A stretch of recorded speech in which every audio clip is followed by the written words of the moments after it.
Here's an alternative detailed development timeline for Super Smash Bros. If its development began in 1994 and followed the given premise.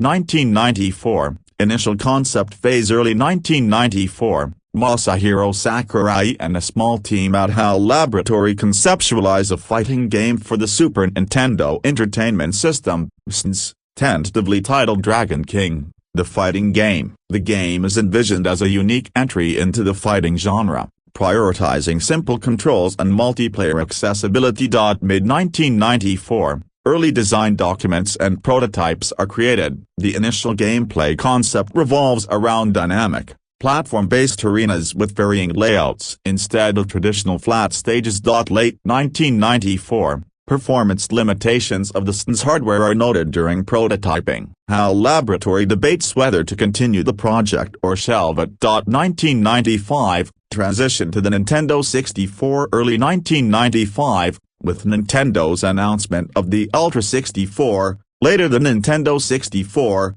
HAL Laboratory decides to shift Dragon King to the new platform to take advantage of its 3D capabilities. Mid-1995, Sakurai retools the game for the N64, experimenting with character models, physics, and stage designs in 3D. The initial Dragon King aesthetic is retained, with featureless humanoid fighters. Late 1995, Sakurai and Satoru Iwata discuss the potential of leveraging Nintendo's iconic characters to make the game more appealing. However, the project remains focused on original characters for now. 1996, iterative development. Early 1996, basic mechanics like directional attacks, shielding, and percentage-based damage are finalized. Sakurai introduces the idea of using percentage instead of health bars to encourage strategic play. Mid-1996, HAL begins work on the first full prototype with placeholder arenas and characters. The game is still titled Dragon King,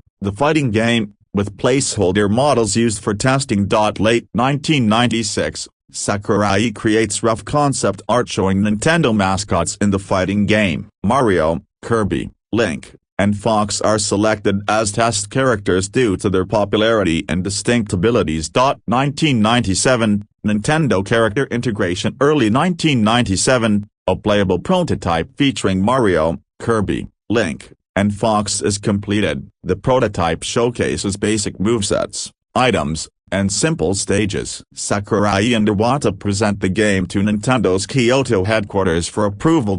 Mid-1997, Nintendo approves the project, conditional on the full integration of recognizable characters. The game is officially rebranded as Super Smash Bros., with the focus shifted to a crossover brawler featuring Nintendo's iconic characters. Late 1997, development accelerates with additional characters and stages being added. Items, game modes, including multiplayer and a single-player mode, and final polish are worked on. 1998, final development and release. Early 1998, a promotional build of the game is showcased internally at Nintendo. HAL fine-tunes character balance and stage designs based on feedback. Mid-1998, marketing begins, emphasizing the game's unique crossover appeal. A Japanese commercial humorously features Mario, Pikachu, Donkey Kong, and Yoshi brawling in a field to the Turtles' Happy Together, signaling its playful tone. Late 1998,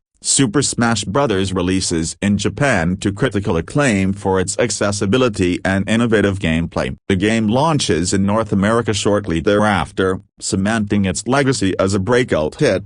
Key features at launch. Characters, 12 total, includes Mario, Link, Kirby, Fox, Pikachu, Donkey Kong, and others. Stages, 9 total, varied arenas inspired by Nintendo franchises.